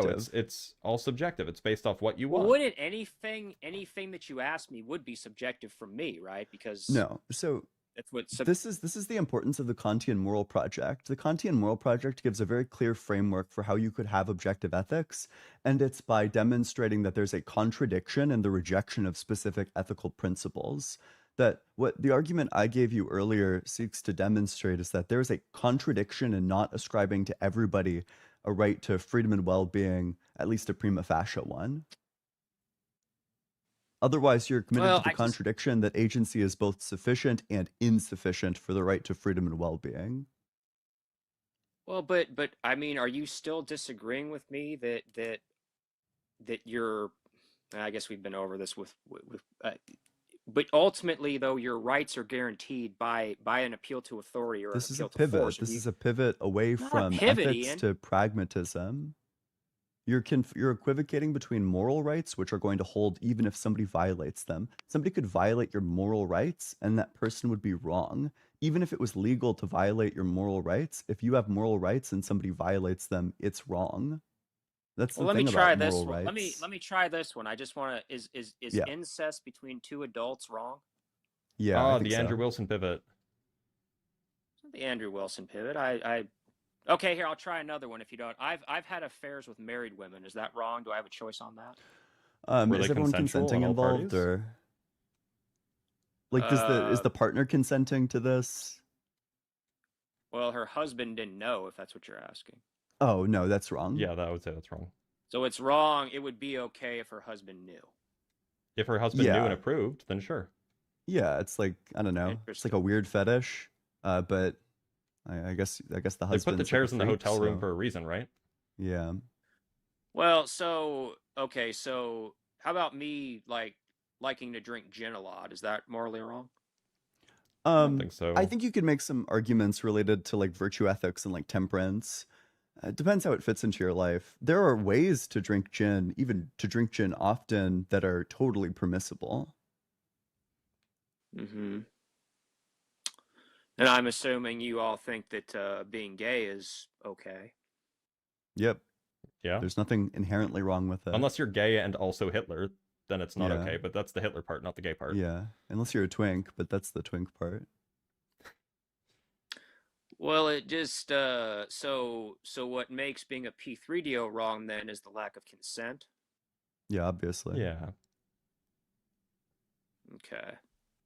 It's consent is probably necessary but not sufficient for the rightness or like the permissibility of a sex act.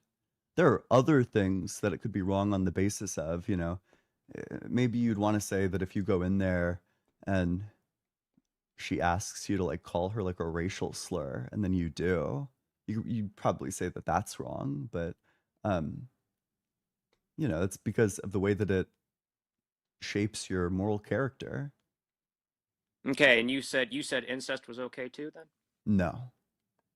So incest is not. So me having me drinking gin is okay. Me having an affair with a married woman is not okay because her husband didn't know.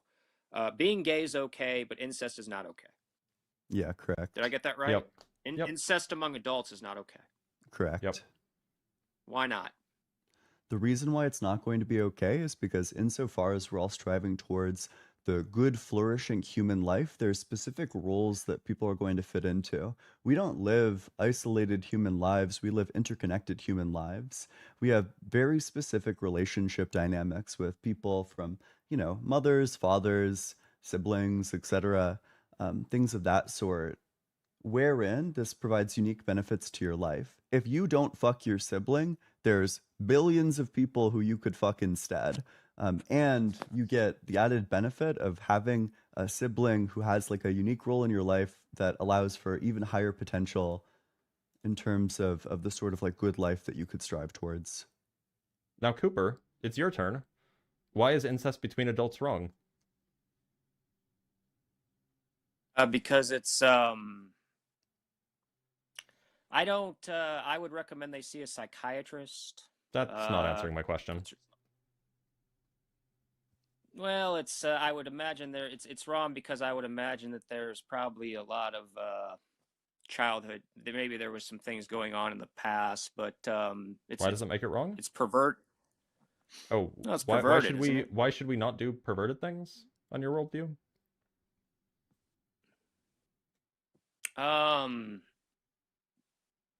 Because it's why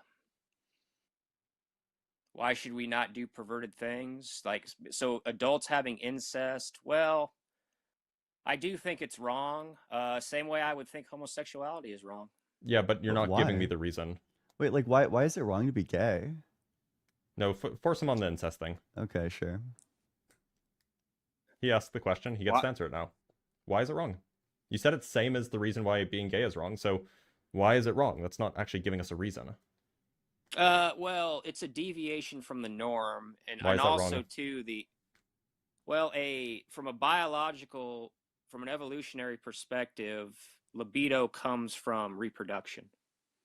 Okay, great. So How is this saying anything anything about something being wrong? Anything outside of that would be a deviation from the norm, and some are worse than others. So Why is masturbation is deviating wrong? from the norm?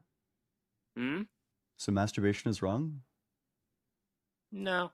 Why is deviating from the norm wrong? Because I know that the reason I'm attracted to women is because I believe in evolution, right? And I'm attracted to women because from an evolutionary, that's where libido comes from. That didn't answer my question at all. You just talked about why you think that you're attracted to women. That doesn't explain why it is wrong to do perverted things. Why is it morally bad? Why is it wrong?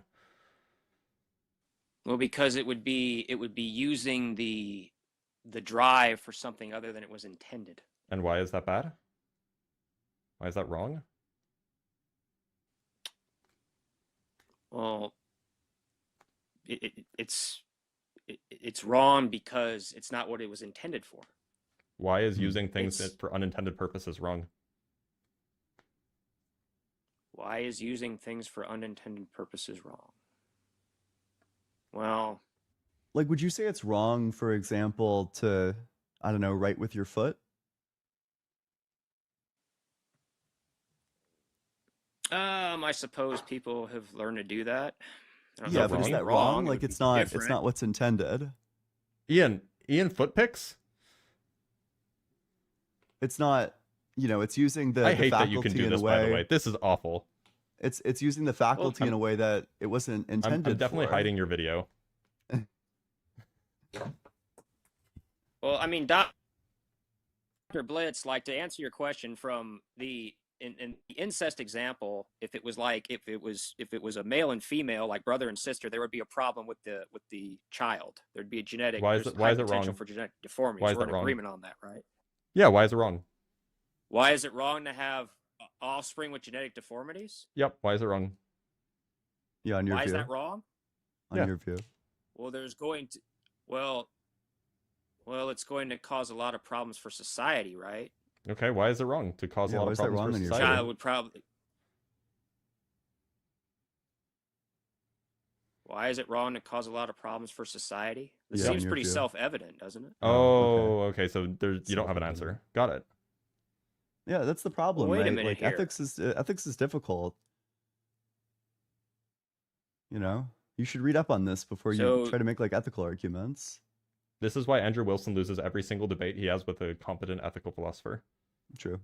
Or even anybody who's mildly read up on ethics. Bro, did you see the debate between Andrew and Divinity? What a no, bloodbath, does that dude. exist? Yeah, between Andrew Wilson and like Liam, who's Please DM it to me. It'll be hilarious. Liam's like a libertarian guy, but man. Well, to me, these things seem pretty self-evident. I'm sure they do. That sounds like a subjective assessment. Oh, well, it seems true. You think that having a bunch of children with genetic deformities is like a good thing for society? That's a deflection. The question was about your view. No, it's not a deflection. That's a direct impact of you asked me why I thought it was wrong. We're asking on your view. Why is it wrong? On your view. I just told you. Because it seems wrong. I told you why. It's self-evident is what it seems to bottom out in. So, well, let me just try this one, okay? Like, you all think that being gay is not wrong, so you think it's right. So, do you think every adult I under think it's over morally 18? neutral. Okay, so should every adult over age 18 try a gay experience at least once, according to you? No, not No. necessarily. Why not? If there's nothing wrong with it. Because If they I don't think want to, that, then they don't have well, to. yeah, like you shouldn't force yourself into scenarios, I especially didn't say you ones had to where force them. you're I just gonna say, get would you like would you no, would you not suggest unless you have it? like a desire to. I think everybody who has like a desire and an interest, like they're permitted to do it. You know, if that's what they want to do, go for it. But If if you don't there's want nothing to, then wrong, don't. if there's nothing wrong with it, I'm not saying anything about forcing. If there's nothing wrong with it, why don't you encourage every 18-year-old and over to have at least one gay experience if you don't think there's anything wrong with it? Because not all of them are gay. Not all of them even want to do this. Okay, again, there's nothing about force. You're just making a I'm happy suggestion. to say to every 18-year-old, if it's something you're interested in, you should try gay sex. Yeah.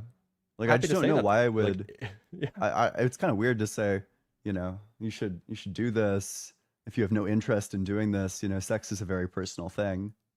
I mean, you understand, like, this is what queer theory is, right? The queer theory I is have a just feeling that you basically have anything. no clue what queer theory is. Oh, I know what queer theory is, Dr. Blitz. Do you? Really? Name Yeah, two it's authors. challenging Judith Butler and Gail Rubin. Gail Rubin. Sedgwick. I think that's her name. I know Judith Butler's wrong. Excuse me. I Well, know yeah, Judith everybody Butler knows Judith Butler. Yeah. And Foucault was a pioneer in Yeah, queer Continental Slop. This is why I hate Continental Phil. Among other checks out. reasons. I think the lady's name is Gail Rubin. There's a Sedgwick lady too. So there's a few authors for you. Okay. Sure. And yeah, if You've you read them. You've read them presumably, yeah. Queer theory is I watch documentaries more, but yeah, By those authors? No, I watch like I've heard Judith Butler give some talks, yeah. You don't like Judith Butler? No, she's fucking terrible. She's destroying Oh. Western civilization. Oh. This is what you people on the left are doing. You're destroying Western civilization. What do you mean, Damn, you you people? You're subverting it. Damn, you got a critique of Judith left. Butler? The left, the postmodernists, the Frankfurt School, Hollywood. And I know it's ironic I'm a Zionist. But do you have, I'm pretty do you have a sure critique of Judith Butler? Judith Butler got into some hot waters, hot water Ian, after Ian. October 7th. Ian, what did Judith Butler say about incest, Ian? I have no idea. Well, you should Tell look us. it up before. She said something like there's circumstances where I'm paraphrasing, but something like there's circumstances where it's not such a bad thing. But you have like Go ahead, a look it up. critique of like her metaphysics of gender, because I think that's like the thing that she's more well known on. Look, you all have this worldview on the left. You think, And to be clear, race and I gender should are be pretty clear about this. I think Judith Butler is like flat wrong on like most of her stuff. I agree with like Oh, okay. I agree with like a good amount of her conclusions, but I think her reasoning process is gibberish. She represents like a strain of continental philosophy and continental thinkers that I think produce essentially slop. But you know, Okay, so I just think that it's like probably worth more engagement than like some right-wing documentary. Or listening Okay. to, Andrew Wilson and Jay Dyer on a podcast, right? Hey, look, man, you all have this worldview. You think that race and gender are socially constructed. You think that, Obviously true, by men the can way. become women. Yep, obviously you're- true that these are social constructs, but okay. no, Hey, look, at least we Doctor. don't have subjective morality. At least we don't Yeah. just have to They're rely on our feelings to biological. figure out. At least we don't have to rely on our feelings to figure out why it's wrong to have sex with a 9-year-old. How would you explain the fact That's that not in what I different said, Dr. societies Blitz. they That's had a different mischaracterization. conceptions of gender? Like what sort of facts would you appeal to try to demonstrate to societies with third genders that they were mistaken about their third genders? Well, there are rare exceptions of intersex, but when I was born, the doctor said it's a boy. I have a Johnson. This is okay. Look, These people aren't intersex. we to on be the clear. right, we think you all are crazy. Do you understand this? Oh I just gosh, he has no answer. How are you gonna get spawned? I just answered you. You absolutely didn't. What do you think the question I said there was? are rare exceptions of intersex, but when I was born, the doctor said it's a boy. Anatomy. people are not intersex. Ian, does The anatomy third have gender anything to people are do not intersex. with who's a man or woman? I'm trying So to I answer just you. want you to answer the question. Wait, are you dodging? Just answer the question. What's your understanding of what my question was? You asked me about third gender. It's a very specific question. There are lots of Shay, and the majority of people in that third gender category were not men, explicitly not men, but they were assigned male at birth, and they presented in ways that would have been in their society considered. Go and ask them about it explicitly. These are not men. These are not women. They are this third thing. What sort of facts would you appeal to try to demonstrate to a person gender category? Like, what fact don't they know? Do they have a clear male and female anatomy? Is it very clear what they are? Huh? I think so. So they're not. I think so, yeah. I mean, otherwise it would make no sense why all the. Okay, look, I'm just trying to. If there is a anatomy is what determines male or female, man or woman. Sorry, what sort of fact would you appeal to try? If they're objectively wrong, as you're claiming, then there must be some sort of fact that you could appeal to, that if they understood this one fact, that they realize that if they have a Johnson or not. Okay, but they understand who has penises and who doesn't have penises, and that doesn't change their mind about the existence of this third gender category. So it can't be that if they had it, then they would realize that they're mistaken about their third gender categories. Okay. It sounds like gender is socially constructed. It sounds I like told you have no answer. Anatomy. When I was born, the doctor said it's a boy. But it's very simple. Know what anatomy What's the big is. fucking mystery?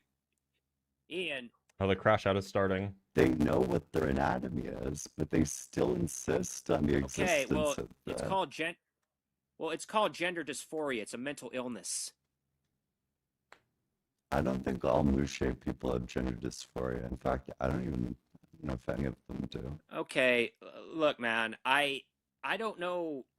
Are you telling me that having a Johnson has nothing to do with being a man? Is that what you're telling me? Or does it? What? Depends on the society. Societies define these categories differently. And it sounds like you have no reason to think conception of gender is the incorrect one.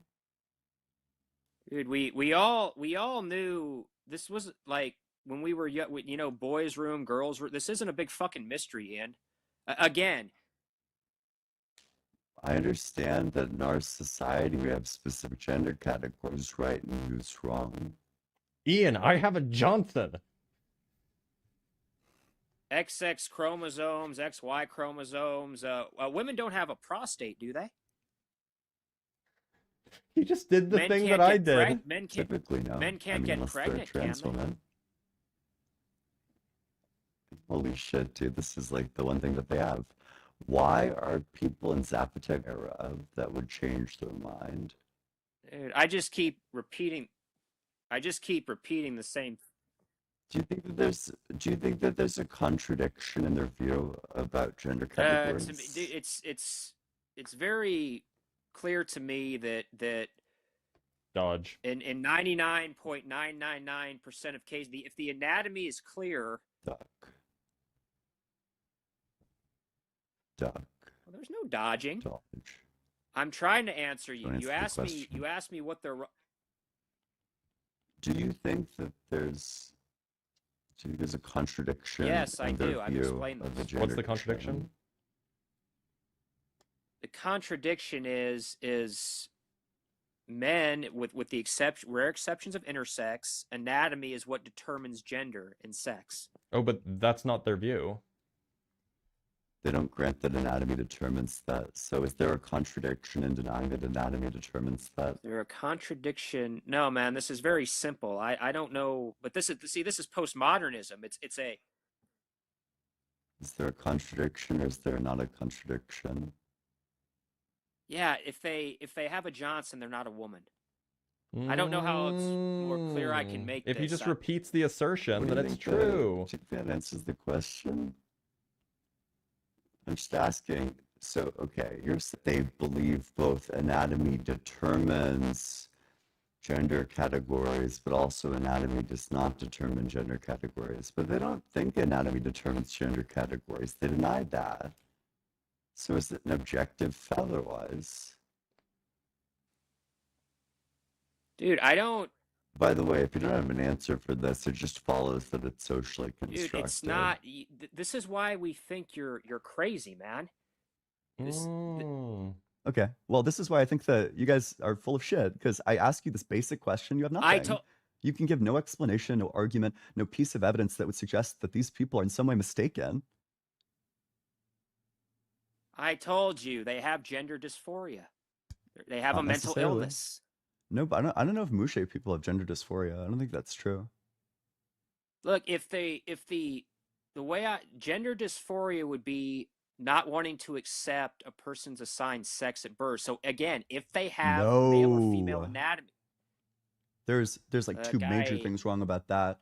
The first, all trans people will tell you straight up what their assigned sex at birth was.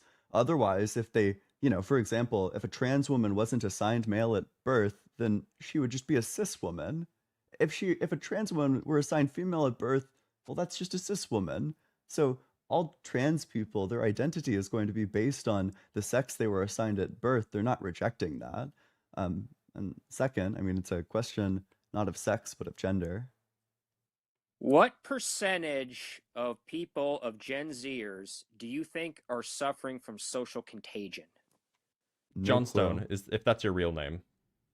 How about this? How about you explain? We're going to give you, 3 minutes uninterrupted to explain exactly what it is, exactly what the contradiction is in the Zapotec culture's view, keeping in mind that you have to find two things that the Zapotec culture believes culturally that are mutually in contradiction with one another. I'll give you 3 minutes to answer the question. Fair enough? I know the Zapotec culture. Where is that exactly? He had no idea. That's funny. It's in Mexico, by the way. Yeah, I mean, it's pretty like a mildly educated person should be able to guess that, right? True. Anyway, we have some super chats to read. So let's get on that. From Slightly Agnostic with the 5 pounds, the lava lamp moves in mysterious blobs. Do not question the blobs. The blobs have a plan. They do. They determine our, what is it called? The encryption that Cloudflare uses. From Bacon and Bush with the $5, no one can adequately explain why Joshua judges Ruth. I'm the first person to make that joke and I demand royalties. I don't get it. Do you get it, Ian? Oh, it's the order of the books. Oh, okay. Okay. Is it, I'm picking up what you're putting down. Maybe that's what it is. I have no idea. Could be. It's at least the names of books. From Chogetsu with the €2. Much love to Justin. Rock hard for dog. Yes, Justin had to take a leave of absence, but Justin will be back. From Philo Dragon with the $5. Okay, Gensis, Extus, Levkis, Deuteronomy. He did definitely say those things. From Roy Williams with the $2. Just send in a big old heart, which we appreciate. From Babs Barrett with the £2. Bloody Sheets, CSI Palestine, BCE. Honestly, I wouldn't put it beyond, what is it, TNT, to make that show. Seriously. From Kelly Share with the $10. One of my favorite shows, thanks. Ian, hey, I think that was thanks directed so at you. much. Appreciate you. From Catholic Thinker with the $5, on the miracles. 1, the church doesn't use them as proof of her claims, even if apologists do. 2, if it truly is God, they want it to be reverent. I don't know. I mean, what fair. Means. I think what they're saying is that they don't want like a secular person to be handling something that's like actually the flesh of God. That makes sense, but then there just becomes like a pretty big evidential barrier. Yeah. Like surely they Steve- can find like more intellectually honest Catholics to handle the tissue than that. Yeah. From Steve Gear with the $5, did he say penile substitution? Go Peggy. I feel like this is an old super chat that I should have seen earlier. It's about an hour old. Because I don't know who said penile substitution. They were talking about like maybe like Jesus. Oh, maybe. Oh, yes. He meant penal. Like punishment. I'm substituting my penal substitution is going to be penile substitution. Oh no. You're going to swap out someone's penis as punishment. Yeah, exactly. From Christopher Sanford with the £5. Theists, here is a proof for God. Atheists, here is a debunk after 2 minutes of research. Theists, well, I haven't really looked into it. Why do they all do this? What is going on here? I don't know. You think they have the time to look into their claims? And just from the get-go, let's keep in mind that he brought up a conspiracy theory about a Civil War general, a Confederate Civil War general, or Confederate Civil War person. From Sad Sensibility with the $5, happy early May the 4th. Hashtag Rock Lava Salt. That is a good slogan, Rock Lava Salt. Like it flows. From Pensive with the $20, which is wildly generous. Speaking of science, Alexander the Great. That was painful. Hashtag rock hard for dog. Hashtag drooling for blitz. Let's go. They're all drooling. Thanks. They're all huge. drooling for me. From Dr. Joe with the $10. Always good to see you. Thank you for the giggle while watching Dr. Blitz's body language when Chains asserted he's a scientist. Also, Blitz, are you okay after that? This will not go... Yeah, no, I'll be fine. It'll just take a few hours to recover. It happens. From Milk Wrangler with the $10. I know you two are the gamers of the trio. Have you played Cyberpunk 2077? Nope. Me neither. I couldn't be bothered. From Miko Makopo with the £10. I have been a spectator of many hundreds of cures performed by His Majesty's touch alone without assistance of surgery.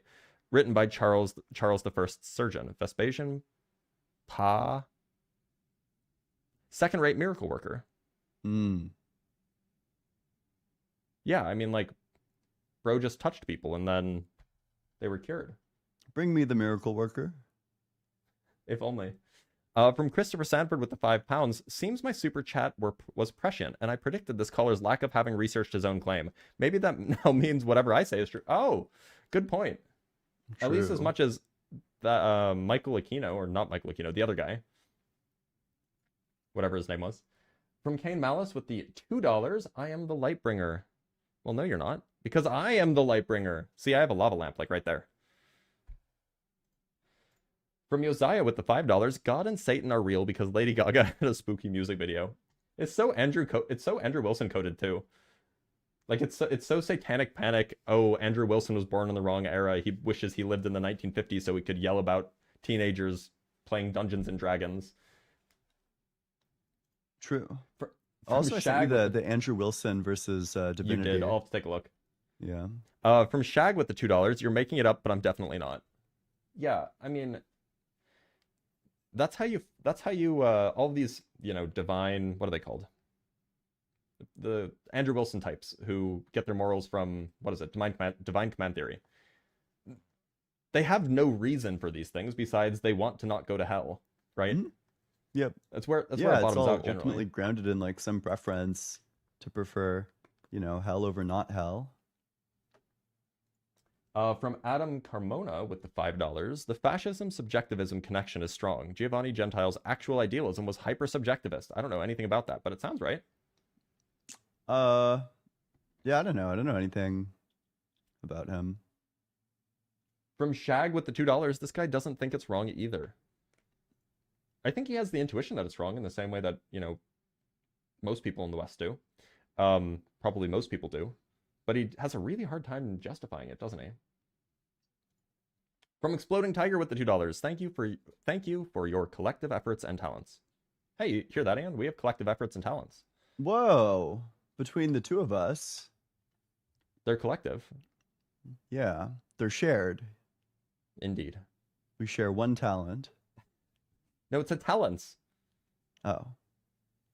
From Well, Dr. Joe with the $10, suggesting or implying equivalence in the lists discussed with Cooper was problematic. Incest, alcohol use disorder, kink, SA, being LGBTQIA+, are distinct, nuanced, and shouldn't be trivialized. Yeah, it was kind of wild that he was just telling us all the things that he thinks are wrong and just assuming that we agreed with him, which is always fun. I think the most unintuitive implication of divine or of natural law theory when it comes to like sexual ethics is that you're not allowed to get a foot job. I just think I take that as a reductio, frankly. It seems fair. From Kane Malice with the $2, but is it wrong to scalp Pokemon cards, Ian?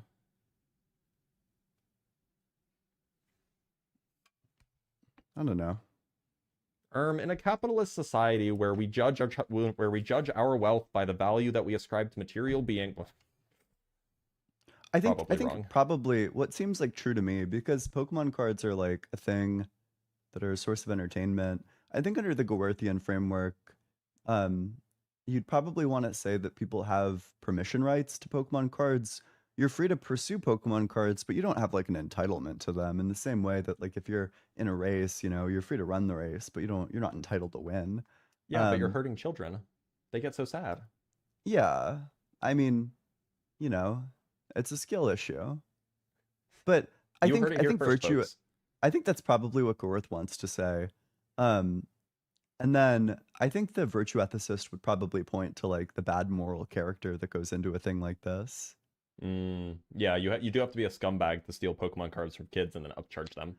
Yeah, especially if you're doing shit like taking it out of their cart or something. Like that definitely violates something like or actually no, okay, if you're doing, it depends on the sort of actions that you're doing. If you're doing something like taking it out of somebody's cart, that's definitely not universalizable. That would fail like Gowerth's test. Like you couldn't claim the right to have Pokemon cards if you're like stealing other people's Pokemon cards, because then you'd have to both say that they don't have that right and that you do.